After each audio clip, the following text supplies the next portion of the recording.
Hi, എല്ലാവർക്കും എൻ്റെ ഒരു നല്ല നമസ്കാരം. വെള്ളാൻസ് പോഡ്കാസ്റ്റിലേക്ക് ഏവർക്കും സ്വാഗതം.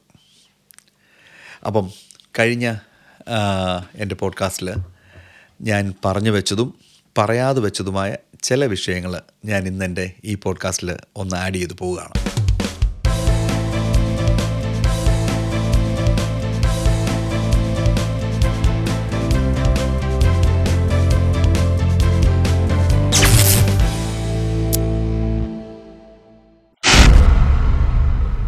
ഇത് ഒരു 1-2 പാർട്ടായിട്ടായിരിക്കും ഇത് നിങ്ങളുടെ മുമ്പിലേക്ക് എത്തുന്നത്. കാരണം അത് ഞാൻ പല കാര്യങ്ങൾ ഇതിനകത്ത് ആഡ് ചെയ്ത് പോകുന്നുണ്ട്. അതുകൊണ്ടാണ് എനിക്ക് വന്ന ബുദ്ധിമുട്ടുകളെക്കുറിച്ചൊക്കെ ഞാൻ പങ്കുവച്ചു. തിരുവല്ല സായിപ്പിൻ്റെ ആശുപത്രിയിലാണ് ഇതെനിക്ക് സംഭവിച്ചതെന്നുള്ളത് ഞാൻ നിങ്ങളോട് പറഞ്ഞു കഴിഞ്ഞു. ഈ സായിപ്പിൻ്റെ ആശുപത്രിയിൽ നിന്ന് ഞാൻ പല പ്രാവശ്യം ഡോക്ടറെ കാണുകയും തിരിച്ച് വീട്ടിൽ വരികയും എൻ്റെ കാലിനൊരു വേണ്ട രീതിയിലുള്ള ഒരു സൗഖ്യം ശരിയാകാത്തത് കൊണ്ട് എൻ്റെ സിസ്റ്ററിനോട് പറഞ്ഞു, നമുക്ക് തിരുവല്ലയിൽ ഒരു ഗവൺമെൻറ് ഹോസ്പിറ്റലിൽ ജോലി ചെയ്യുന്ന ഒരു ഡോക്ടറുണ്ട്, ചെറുപ്പക്കാരനായ ഡോക്ടറാണ്. അദ്ദേഹം ഒരു ഓർത്തോപീഡിക് ഡോക്ടറാണ്, നമുക്ക് അദ്ദേഹത്തെ ഒന്ന് കാണാം എന്ന് പറഞ്ഞു. ശരി, അപ്പം ഞാനെന്നാൽ ഇതെന്തുകൊണ്ടാണ് ഇത് കരിയാത്തത്, എന്താണ് ഇതിൻ്റെ പ്രശ്നം എന്നറിയാൻ വേണ്ടി ഞങ്ങൾ ആ ഡോക്ടറെ ഒന്ന് കാണാൻ വേണ്ടി പോയി. അപ്പോൾ അദ്ദേഹം തിരുവല്ലയിൽ ഒരു വീട് വാടകയ്ക്കെടുത്ത്, അദ്ദേഹം തിരുവല്ലക്കാരനല്ല, തിരുവല്ലയിൽ വീട് വാടകയ്ക്കെടുത്ത് അവിടെയാണ് അദ്ദേഹം ആ ക്ലിനിക്കൊക്കെ നടത്തുന്നത്. അപ്പം ഞങ്ങളവിടെ ചെന്നപ്പോൾ അനേകം പേരോട് ഇരിപ്പുണ്ട്. കാലൊടിഞ്ഞവരും കൈയൊടിഞ്ഞവരും ഒക്കെ അവിടെ ഒത്തിരിയും പേര് കാർ ഷെഡിൽ അവിടെ ഇരിപ്പുണ്ട്. അദ്ദേഹം അകത്ത് ഹോളിൽ ഇരുന്നാണ് ഇത് ചികിത്സിക്കുന്നത്. കയറ്റിവിടാൻ വേണ്ടി ഒരു പയ്യനോട് ഇരിപ്പുണ്ട്. അപ്പം ഞങ്ങളവിടെ ചെന്നു. ടിക്കറ്റ് ഇങ്ങനെ ഒരു പേപ്പർ ബുക്കിൽ ഇങ്ങനെ എഴുതി വെക്കുക, പേരൊക്കെ അല്ല, പ്രത്യേകിച്ച് വേറെ കാര്യങ്ങളൊന്നുമില്ല. അപ്പം ഞങ്ങൾ ഡോക്ടറെ കാണാൻ വേണ്ടി വെയിറ്റ് ചെയ്തു. എൻ്റെ നമ്പർ കിട്ടി. എൻ്റെ നമ്പറിന് ഞാൻ ഡോക്ടറെ കാണാൻ വേണ്ടി കയറി. അങ്ങനെ അദ്ദേഹം എന്നെ നോക്കിയിട്ട് പറഞ്ഞു, നമുക്കൊരു എക്സ്റേ എടുക്കണമെന്ന് പറഞ്ഞു. അങ്ങനെ ഞങ്ങൾ അദ്ദേഹത്തിന് എക്സ്റേയും കൊണ്ട് ഞാൻ മടങ്ങി ചെന്നു കഴിഞ്ഞപ്പോൾ അദ്ദേഹം പറഞ്ഞു, എല്ലൊക്കെ കൂടിയിട്ടുണ്ട്, അതുകൊണ്ട് ഇനിയിപ്പം ഈ കാസ്റ്റിങ്ങിൻ്റെ ആവശ്യമുണ്ടെന്ന് തോന്നുന്നില്ല, വേണമെങ്കിൽ അത് എടുത്ത് കളയാമെന്ന് പറഞ്ഞു. അപ്പം അങ്ങനെ കാസ്റ്റിംഗ് എടുക്കാൻ വേണ്ടി ഞാൻ പുറത്തിറങ്ങി. അപ്പം ഞാൻ വിചാരിച്ചു ഇതിനകത്ത് തന്നെ എവിടെയെങ്കിലും ഒരു ക്ലിനിക്ക് റൂമായിരിക്കും അതിന് വേണ്ടി അറേഞ്ച് ചെയ്തേക്കുന്നുള്ള ധാരണയല്ല ഞാനിരിക്കുന്നത്. അപ്പം നിങ്ങൾ പറഞ്ഞാൽ വിശ്വസിക്കത്തില്ല, ഞാൻ പുറത്തിറങ്ങി കഴിഞ്ഞപ്പം ആ പയ്യൻ എന്നോട് പറഞ്ഞു സൈഡിലോട്ട് വരാൻ പറഞ്ഞു. അപ്പം ഞാൻ വെച്ചു ഇനി അവിടെ എങ്ങാനും ഒരു റൂമായിരിക്കുമെന്ന് കരുതി നോക്കിയപ്പം ശരിക്കും പറഞ്ഞാൽ നമ്മൾ ഞെട്ടിപ്പോകുന്ന രീതിയിലുള്ള ഒരു എനിക്കറിയത്തില്ല, ഞാൻ അക്ഷരാർത്ഥത്തിൽ ഞെട്ടിപ്പോയി. കാരണം വീടിൻ്റെ പാരപ്പറ്റിനടിയിൽ ഒരു മേശ ഇട്ടിട്ടുണ്ട്, ഒരു ഇരുമ്പ് മേശ. അതിലൊരു പ്ലാസ്റ്റിക് ഷീറ്റും ഇട്ടിട്ടുണ്ട്. നമ്മുടെ ഈ ഡൈനിങ് ടേബിളിലൊക്കെ ഇടുന്ന ടൈപ്പ് ഒരു ഫ്രൂട്ടിൻ്റെ പടമൊക്കെയുള്ള ഒരു പ്ലാസ്റ്റിക് ഷീറ്റ് ഇട്ടിട്ടുണ്ട്. അതിലോട്ട് കയറി ഇരുന്നോളാൻ പറഞ്ഞു. അപ്പം അത് പറമ്പാണ്, ആ പറമ്പിൻ്റെ സൈഡിലാണ് ഈ മേശ ഇട്ടിരിക്കുന്നത്. അപ്പം എനിക്കാകെപ്പാടെ ഒരു വണ്ടറായിപ്പോൾ, ഇതെന്താ ഇങ്ങനെ സംഭവിക്കുന്നതെന്നുള്ളത്. റോഡിൽ കൂടെ വണ്ടി പോകുന്നത് കാണാം, മനുഷ്യരെ കാണാം. ഇത് ഒരു വല്ലാത്തൊരു സിറ്റുവേഷനിലായിപ്പോയി. അങ്ങനെ ഞാൻ അതേ കയറിയിരുന്നു. അദ്ദേഹം ആ പയ്യൻ വന്ന് ഇതെല്ലാം മുറിച്ചു മാറ്റി. ഇപ്പം ഞാൻ ചോദിച്ചു, ഇതെന്നെ ബുച്ചർ ഷോപ്പാണെന്ന് ചോദിച്ചു. കാരണം സ്വാഭാവികമായിട്ടും നമുക്ക് ചോദിച്ചു പോകും ഇത് ഇറച്ചിക്കടയാണോ എന്നുള്ളത്. അതേമാതിരിയാണത് അറേഞ്ച് ചെയ്ത് വെച്ചിരിക്കുന്നത് അവിടെ. എന്നിട്ട് ഈ കട്ട് ചെയ്ത സാധനം അവർ എൻ്റെ കയ്യിൽ തന്നെ തിരിച്ചു തന്നിട്ട് പറഞ്ഞു ഇതുകൂടെ കൊണ്ടുപോയിക്കോളാൻ പറഞ്ഞു. ശരിക്കും പറഞ്ഞാൽ ഒരു ഭയങ്കര കോമഡി എന്ന് പറഞ്ഞാൽ ഒരു കോമഡിയാണ്. ഇത് നിങ്ങളോട് പറയാനുള്ള കാരണം, ഞാൻ ഉഗാണ്ട വിസിറ്റ് ചെയ്തിട്ടുണ്ട്. ഉഗാണ്ടയെക്കുറിച്ച് ഞാൻ ഉഗാണ്ടയിൽ പോയിട്ട് വന്നപ്പോൾ ഞാൻ എൻ്റെ സുഹൃത്തുക്കളോട് ഞാൻ ഉഗാണ്ടയെക്കുറിച്ച് വിശദീകരിച്ച് കൊടുത്തത് എങ്ങനെയാണെന്ന് ചോദിച്ചാൽ, 100 വർഷങ്ങൾക്ക് മുൻപ് കേരളത്തിലെ ആൾക്കാരുടെ കയ്യിൽ മൊബൈൽ ഫോൺ കൊടുത്താൽ എങ്ങനെയിരിക്കും, അതാണ് ഉഗാണ്ടയുടെ ഒരു സിറ്റുവേഷൻ ഇന്നത്തെ എന്ന് ഞാൻ എൻ്റെ സുഹൃത്തുക്കളോട് ഞാൻ പറഞ്ഞു കൊടുത്തു. എളുപ്പം മനസ്സിലാക്കി കൊടുക്കാനൊരു രീതി അതാണ്. അപ്പം അതിനേക്കാളും കഷ്ടമായിട്ടാണ് എനിക്ക് ഈ ഒരു ക്ലിനിക്കിൽ പോയപ്പോൾ എനിക്ക് തോന്നിയൊരു കാര്യം. ഇതെന്തുകൊണ്ടാണ് മറ്റുള്ളവരിലേക്ക് മനുഷ്യരെത്തിക്കാത്തതെന്ന് എനിക്കറിയത്തില്ല. ഇനി അത് ആവശ്യമില്ലാഞ്ഞിട്ടാണോ അതോ ഇത് അവരതിനകത്ത് അങ്ങ് ശീലിച്ചു പോയോ? ഒരുപക്ഷെ അതുകൊണ്ടൊക്കെ ആയിരിക്കാം. അവിടെ വരുന്ന അനേകം പേര് മീഡിയം ക്ലാസ്സിന് താഴെയുള്ളവരാണ്. അത് ഞാൻ ശ്രദ്ധിച്ചു. കാരണം അദ്ദേഹത്തിന് റേറ്റ് കുറവാണ്, ഒരു സിറ്റിങ്ങിന് റേറ്റ് കുറവാണ്. അപ്പോൾ അത് കാരണം മീഡിയം ലെവലിലുള്ള ആൾക്കാർ താന്നവരെല്ലാം അവിടെ വരുന്നുണ്ട്. അദ്ദേഹത്തിൻ്റെ ഒരു ബിസിനസ് ഒരു ട്രിക്ക് കൂടെ ആയിരിക്കും അത്. ഒത്തിരി അദ്ദേഹം ജോലി ചെയ്യുന്നുണ്ട് ഗവൺമെൻറ് ഹോസ്പിറ്റലിൽ തന്നെ. അപ്പോൾ തന്നെ അതിന് മുമ്പുള്ള സമയങ്ങളിലാണ്, അതിന് ശേഷമുള്ള സമയത്താണ് ഇദ്ദേഹം ഈ രീതിയിൽ കളക്ഷൻ ഉണ്ട്. അത് അദ്ദേഹത്തെ ഗവൺമെൻറ് അനുവദിക്കുന്നെങ്കിൽ അദ്ദേഹത്തിൻ്റെ ഒരു കാര്യം, അത് എനിക്ക് തലയേണ്ട വിഷയമല്ല. അവിടുത്തെ ആ ഒരു ചികിത്സാ രീതിയും അവിടുത്തെ ആ സിറ്റുവേഷനും ഞാൻ നിങ്ങളുടെ മുമ്പിലേക്ക് വെച്ചെന്ന് മാത്രമേ ഉള്ളൂ. അത് ഞങ്ങളൊന്നുകൂടെ പോയി കാണേണ്ട വന്നു. പിന്നെ എനിക്ക് ആ മേശയിൽ പോയിരിക്കേണ്ട അവസ്ഥ ഉണ്ടായില്ല. പക്ഷേ എങ്കിലും അദ്ദേഹത്തെ ഒന്ന് കാണേണ്ട വന്നു. ആ കാണാൻ ചെന്നപ്പോഴും അദ്ദേഹം ഞങ്ങൾ ലേറ്റായി എന്ന് പറഞ്ഞാൽ അദ്ദേഹം ഞങ്ങൾക്കറിയത്തില്ലായിരുന്നു അദ്ദേഹം അന്ന് നൈറ്റ് ഡ്യൂട്ടി ചെയ്യുന്നുണ്ടെന്നുള്ള വിവരം. സാധാരണ അല്ലെങ്കിൽ അവർ നമ്മളോട് പറയണമായിരുന്നു. അപ്പം ഞങ്ങൾ ചെന്ന സമയം ഇച്ചിരി താമസിച്ചു എന്ന് പറഞ്ഞതിൻ്റെ പേരിൽ അവിടെ നിന്ന പിള്ളേരെ ആ പയ്യനെ അദ്ദേഹം വളരെ റൂഡായിട്ടാണ് അവരോട് പറഞ്ഞത്. നീയൊക്കെ നിനക്കൊന്നും ഇവിടെ നിനക്കൊന്നും ഇത് ആൾക്കാരെ ഇങ്ങനെ സമയത്തിന് കൊണ്ടുവരാൻ കഴിയത്തില്ല, നീയൊക്കെ നിർത്തി പോടാന്നൊക്കെ പറഞ്ഞ് ഒരു ഡോക്ടർ. ഞാൻ സത്യം പറഞ്ഞാൽ ഇതൊക്കെ കണ്ടിട്ട് വല്ലാതായി പോവുകയാണ്. എൻ്റെ കണ്ണിന് മുമ്പിൽ കണ്ട കാര്യമാണ് ഞാൻ നിങ്ങളോട് ഷെയർ ചെയ്യുന്നത്. ഇതിനെന്തെല്ലാം പ്രതികൂലം ഉണ്ടാവുമെന്നും ഇപ്പോൾ ഇതിൻ്റെയൊക്കെ എന്തൊക്കെ സംഭവം നടക്കുമെന്നൊന്നും എനിക്കറിയത്തില്ല. ഞാനതിനെക്കുറിച്ച് ഇപ്പോൾ കെയർ ചെയ്യുന്നില്ല. പക്ഷേ ഞാൻ കണ്ടതും കേട്ടതും ഞാൻ നിങ്ങളോട് അനുഭവിച്ചതുമായ വിഷയങ്ങൾ ഞാൻ നിങ്ങളോട് ഷെയർ ചെയ്യുന്നത് മാത്രമേ ഉള്ളൂ. ഇതാണ് തിരുവല്ല എന്ന് പറയുന്ന സ്ഥലത്ത് ഇന്നും നടക്കുന്നതെന്ന് ഞാൻ നിങ്ങളോട് ഷെയർ ചെയ്യുകയാണ്. അപ്പം ആ ഒരു എപ്പിസോഡ് അവിടെ വെച്ച് അവസാനിക്കട്ടെ. ശേഷം ഞാൻ ഓസ്ട്രേലിയ വന്നു. ഇപ്പം ജോലിക്ക് ഇതുവരെ കയറിയിട്ടില്ല. അതിൻ്റെ കാരണങ്ങൾ ഞാൻ മുമ്പ് പറഞ്ഞു. അതിൻ്റെ മുറിവ് കരിഞ്ഞു വരുന്നതേ ഉള്ളൂ. അത്യാവശ്യം എനിക്ക് സിക്ക് ലീവ് കിട്ടിയിട്ടുള്ളത് അതുകൊണ്ട് ഞാനിപ്പം മുമ്പോട്ട് പോകുന്നു.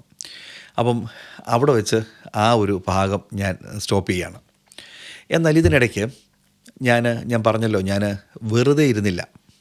വെറുതെ ഇരിക്കാഞ്ഞതിന് കാരണം എനിക്കങ്ങനെ വെറുതെ ഇരുന്നൊരു ശീലമില്ല, ഒന്നാമത്തെ കാര്യം. അപ്പം കട്ടിലേലാണ് കിടക്കുന്നത്, ഒന്നും ചെയ്യാനില്ല. പകൽ ഈ പറഞ്ഞതുപോലെ എൻ്റെ അനന്തരവന്മാർ, എൻ്റെ പെങ്ങടെ മക്കൾ, ഞാൻ നിങ്ങളോട് നേരത്തെ കഴിഞ്ഞ വീഡിയോയിൽ ഞാൻ ഷെയർ ചെയ്തിരുന്നു. അവരും എൻ്റെ കൂടെ തന്നെ അവധി എടുത്ത് വന്നവരാണ്. ഞാൻ ചെല്ലുന്നു, എൻ്റെ കുഞ്ഞുങ്ങൾ വരുന്നു എന്നൊക്കെയുള്ള കണ്ടിട്ട് അവരും അവധി എടുത്ത് വന്നവരാണ്. അപ്പം അവരാണ് ശരിക്കും പറഞ്ഞാൽ എന്നെ എൻ്റർടൈൻ ചെയ്തതും.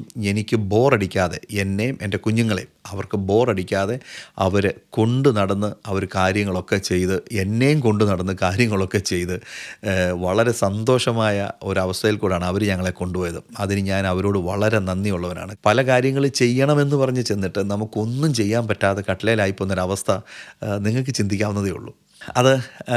അതിനിടയ്ക്ക് എന്നെ അവർ, ഞാൻ പറഞ്ഞല്ലോ, ഞാൻ ഇവിടുന്ന് പോകുന്നതിന് മുമ്പ് തന്നെ പല കാര്യങ്ങൾ അറേഞ്ച് ചെയ്തിട്ടാണ് പോയത്. ആ പോയ കാര്യത്തിൽ ഒരു കാര്യമായിരുന്നു മൂന്നാർ ട്രിപ്പ് ഉണ്ടായിരുന്നു. അതുപോലെ തന്നെ ഒരു തുരുത്ത് കാണാൻ പോകേണ്ടതുണ്ടായിരുന്നു.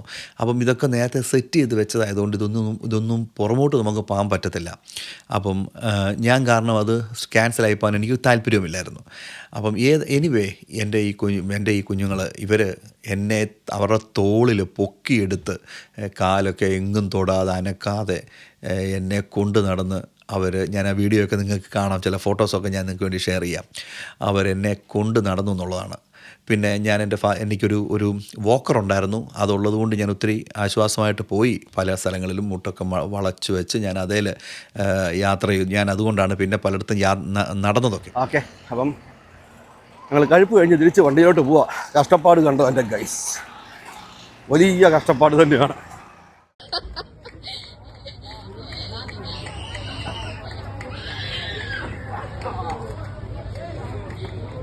ഭയങ്കരമായ അങ്ങോട്ടും ഇങ്ങോട്ടും ആരോഗ്യപരമായ ട്രോളുകളും തമാശകളും ഒക്കെ പറഞ്ഞ് ചിരിച്ച് വളരെ നല്ല ഒരു വെക്കേഷനാണ്. എനിക്ക് കൊഞ്ഞാട്ടയായി പോയി എന്ന് ഞാൻ ആദ്യത്തെ വീഡിയോയ്ക്ക് കൊടുത്തെങ്കിലും എൻ്റെ ശാരീരികമായ അവസ്ഥയ്ക്കാണ് ഞാൻ അതിലൊരു പേര് കൊടുത്തത്. പക്ഷേങ്കിൽ എനിക്ക് ഒത്തിരി സന്തോഷം പകരുന്ന മറ്റ് സംഗതികളും ഒരു സൈഡിൽ കൂടെ എൻ്റെ ഈ കുഞ്ഞുങ്ങൾ മുഖാന്തരം എനിക്ക് ലഭിക്കാനിടയായി തീർന്നു. അപ്പോൾ തന്നെ മാനസികമായിട്ട് ചില പ്രയാസങ്ങളൊക്കെ ഉണ്ടായിട്ടുണ്ട്. അതൊക്കെ ഒരു വശത്ത് നിൽക്കട്ടെ. പക്ഷേങ്കിൽ അല്ലാത്ത മറ്റൊരു ഭാഗം ആണ് ഞാൻ നിങ്ങളുമായിട്ട് ഇപ്പോൾ ഷെയർ ചെയ്തുകൊണ്ടിരിക്കുന്നത്. ഞാൻ ആക്സിഡൻ്റായിട്ട് കട്ടിലേക്ക് കിടന്ന സമയത്ത് എല്ലാ ഡേറ്റും ഏതൊക്കെ ഡേറ്റിലാണോ നമ്മുടെ ഓരോ പ്രോഗ്രാമും ഫിക്സ് ചെയ്തിരുന്നത് അതൊക്കെ അങ്ങനെ തന്നെ അവർ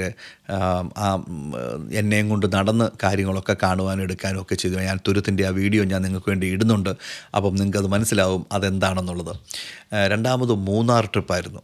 ആ മൂന്നാർ ട്രിപ്പും ഞങ്ങൾ ഏതായാലും എന്നെ വണ്ടിയിൽ അനങ്ങാതെ കൊണ്ട് കിടത്തി, കാലൊക്കെ പൊക്കി വെച്ച് ഞാൻ കട്ടിലേൽ എങ്ങനെയാണോ കിടന്നത് അതുപോലെ തന്നെ എന്നെ സെറ്റ് ചെയ്ത് ഞാൻ ആദ്യം പറഞ്ഞു ഞാൻ വരുന്നില്ല, നിങ്ങൾ പോയിട്ട് വന്ന് പറഞ്ഞപ്പോൾ ഇവർ എന്ത് ചെയ്താൽ സമ്മതിക്കത്തില്ല. അങ്ങനെ എന്നെയും കൊണ്ട് ഈ ഒരു അവസ്ഥയെല്ലാം എനിക്ക് ഒരുക്കി തന്ന് ഞങ്ങളൊരു ദേവിക എന്ന് പറഞ്ഞ ഒരു ബസ്സാണ് ഞങ്ങൾ പോകാൻ വേണ്ടി ബുക്ക് ചെയ്തിരുന്നത്. അപ്പോൾ ആ ബസ്സിൽ എന്നെ കൊണ്ടുവന്ന് കട്ടിലെ കിടന്ന പോലെ തന്നെ ആ അവസ്ഥയിൽ തന്നെ എന്നെ അവർ ക്രമീകരിച്ച് എന്നെ മൂന്നാർ വരെ അവരെത്തിച്ചു. മൂന്നാർ ചെന്ന് കഴിഞ്ഞും പല സ്ഥലങ്ങളിലും എനിക്ക് നേരിട്ട് പോകാൻ കഴിഞ്ഞില്ല, കാരണം എനിക്ക് നടക്കാൻ വയ്യാത്തത് കൊണ്ട് തന്നെ. എന്നാൽ ബാക്കിയുള്ള കാര്യങ്ങൾക്കെല്ലാം ഞാൻ അവരുടെ കൂടെ സഹകരിച്ച് 2 ദിവസം മൂന്നാർ വളരെ നല്ല രീതിയിൽ എക്സ്പ്ലോർ ചെയ്ത് വരാനിടയായി തീർന്നു. പക്ഷേ ഞാൻ നിങ്ങളൊരു കാര്യം പറയാം കേട്ടോ, എൻ്റെ മൂന്നാർ ഞാൻ ചെന്നപ്പോൾ ഒരു ഗൈഡ് ഉണ്ടായിരുന്നു, ചാൾസൺ എന്ന് പറയും. He's a very brilliant guy and wonderful guy. Grass land will be about 2000 metre. ഈ ഗ്രാസ്, ഇവിടെയുള്ള ഗ്രാസ് എല്ലാ വാട്ടർ മോളിക്യൂൾസ്, എയറിലുള്ള എല്ലാ വാട്ടർ മോളിക്യൂൾസും കളക്ട് ചെയ്ത് ഈ ഷോലയിൽ സേവ് ചെയ്യും. എല്ലാ ഷോലയിലും വാട്ടർ സോഴ്സ് ഉണ്ടാവും. അങ്ങനെയാണ് നമ്മുടെ പ്ലെയിൻസിലേക്ക് വെള്ളം കിട്ടുന്നത്.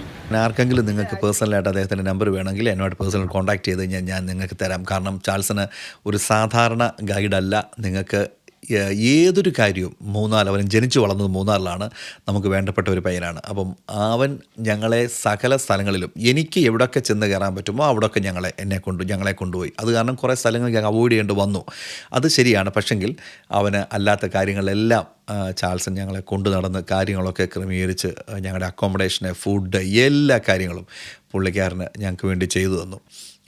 അതൊരു നല്ല കാര്യമായിരുന്നു. ഈ മൂന്നാർ നിങ്ങൾ പോകുമ്പോൾ ഒരു കാര്യം ശ്രദ്ധിക്കണം. ഒരു സ്ഥലം കാണാൻ വേണ്ടി പോവുകയാണെങ്കിൽ നിങ്ങൾക്ക് കുറച്ച് സ്ഥലവും തേയിലത്തോട്ടവും ഒക്കെ കണ്ട് മടങ്ങി വരാനേ പറ്റൂ. പക്ഷേ ഈ മൂന്നാർ നിങ്ങൾ പോകുമ്പം കുറച്ച് ദിവസം എടുത്ത് വേണം പോകാൻ. കാരണം എക്സ്പ്ലോർ ചെയ്യണം മൂന്നാർ, എങ്കിൽ മാത്രമേ നിങ്ങൾക്ക് എൻജോയ് ചെയ്യാനൊക്കത്തുള്ളൂ. വെറുതെ മൂന്നാർ പോയി കുറേ തേയിലത്തോട്ടവും കുറേ മഞ്ഞും കോടമഞ്ഞ് വീണ് കിടക്കുന്ന കണ്ടിട്ട് വരാനാണെങ്കിൽ അത് ആസ്വദിക്കുന്നവരുണ്ടെങ്കിൽ ദാറ്റ്സ് ഫൈൻ, ഓക്കെ. പക്ഷേ പ്രായമുള്ളവരെ കൊണ്ട് ഒരു ട്രിപ്പ് പോകുമ്പോൾ അങ്ങനെ പോയി മടങ്ങി വരിക. ഇല്ല എങ്കിൽ യങ്സ്റ്റേഴ്സാണ് പോകുന്നതെങ്കിൽ, ആരോഗ്യമുള്ളവരാണ് പോകുന്നതെങ്കിൽ എക്സ്പ്ലോർ ചെയ്യാൻ വേണ്ടി പോകണം. അത് ഈ ചാൾസ് നിങ്ങൾക്ക് വേണ്ടി ഒരുക്കി തരും. പുള്ളിക്ക് അങ്ങനത്തെ കുറച്ച് പ്രോഗ്രാംസൊക്കെ ഉണ്ട്. ഓക്കെ, ഞാൻ ആരെയും പ്രൊമോട്ട് ചെയ്തതല്ല, എൻ്റെ അനുഭവം ഞാൻ നിങ്ങളോട് പങ്കുവെച്ചത് മാത്രമേ ഉള്ളൂ. ഞാൻ മൂന്നാറിൻ്റെയും ചില വീഡിയോസൊക്കെ ഞാൻ ഡ്രോൺ ഷൂട്ട് ചെയ്തു. കാരണം ഞാൻ വണ്ടിക്കകത്തിരിക്കുകയല്ലേ, അപ്പം ഞാൻ എൻ്റെ കൺട്രോളർ എൻ്റെ കയ്യിലും ഡ്രോൺ പുറത്ത് കൊണ്ടുപോയി എൻ്റെ അനന്തരന്മാർ പുറത്ത് കൊണ്ടുവെക്കും, ഞാനത് പറത്തും. അങ്ങനെ ഞാൻ ഇപ്പം വണ്ടിക്കകത്തിരുന്നുകൊണ്ട് കൺട്രോൾ ചെയ്തെടുത്ത കുറേ ഷോട്ട്സുകളുണ്ട്. അത് ഞാൻ നിങ്ങളെ കാണിക്കാം. ഇതിനിടയ്ക്ക് തന്നെ ഞാൻ നിങ്ങൾക്ക് മൂന്നാറിൻ്റെ ആ നല്ല അവസ്ഥകൾ നിങ്ങൾക്ക് കാണാം, ഒരു ആകാശ കാഴ്ച കാണാം. എത്രത്തോളം ഞാനത് നന്നായിട്ട് എടുത്തിട്ടുണ്ടെന്ന് എനിക്കറിയത്തില്ല. പക്ഷെങ്കിൽ ഇതൊക്കെയാണ് മൂന്നാർ എന്ന് പറയുന്നത്. അപ്പം ഇവിടെ ചെന്ന് കഴിഞ്ഞാൽ ഈ കാണിക്കുന്നത് പോലെ ഉള്ള സ്ഥലങ്ങൾ മാത്രമല്ല, നിങ്ങൾ ഈ കാണുന്ന പോലെ വലിയ വനങ്ങളുണ്ട് അതിനകത്ത്. ഈ വനങ്ങൾക്കകത്ത് നമുക്ക് സേഫായിട്ട് പോകാനും അതിനകത്ത് ട്രെക്കിങ് ചെയ്യാനും ഒക്കെയുള്ള അവസരങ്ങളുണ്ട്. അവിടെ ക്യാമ്പ് ചെയ്യാനുള്ള അവസരം അവർ ഒരുക്കി തരും. അങ്ങനെയൊക്കെ എക്സ്പ്ലോർ ചെയ്താൽ മാത്രമേ ഉണ്ടല്ലോ ഈ കാണുന്ന മൂന്നാർ നിങ്ങൾക്ക് എൻജോയ് ചെയ്യാനൊക്കത്തുള്ളൂ. വളരെ നല്ല രസമാണ് കേട്ടോ, വളരെ നല്ല രസമാണ്. കാലാവസ്ഥയൊക്കെ തിരക്കിയിട്ട് വേണം പോകാൻ, അത്രമാത്രം. യാത്ര ചെയ്യാനും ഇതുപോലെ തന്നെ മിനി ബസ്, ഞങ്ങൾ പോയ പോലെ തന്നെ മിനി ബസ്സൊക്കെ ബുക്ക് ചെയ്ത് പോകുകയാണെങ്കിൽ എനിക്കൊന്ന് 10-14 പേർക്ക് 15 പേർക്ക് സുഖമായിട്ട് അതേ പോയിട്ട് വരാം. ഒത്തിരി ലക്ഷറി ഒന്നുമല്ല, എന്നാൽ അവർക്ക് ലക്ഷറി വണ്ടി ഉണ്ടോ എന്ന് എനിക്കറിയത്തില്ല. പക്ഷേ ഒത്തിരി ലക്ഷറി ഒന്നുമല്ല, പക്ഷേങ്കിൽ കംഫർട്ടാണ്. എല്ലാവർക്കും നമുക്ക് പോയി വരാൻ കംഫർട്ടായിട്ടുള്ള ഒരു വണ്ടിയാണ് ഞങ്ങൾ പോയ വണ്ടി. അതും ഈ പറഞ്ഞ പോലെ ആർക്കെങ്കിലും വേണമെങ്കിൽ ഞാൻ അതിൻ്റെ നമ്പരും കാര്യങ്ങളൊക്കെ ഞാൻ നിങ്ങൾക്ക് വേണ്ടി തരാം. അപ്പം മൂന്നാർ ട്രിപ്പ് ഇതോടുകൂടി അവസാനിക്കുകയാണ്. ഈ കാഴ്ചകളൊക്കെ മൂന്നാറിൽ നിന്ന് ഞാൻ എടുത്ത ഷോട്ടുകളാണ്.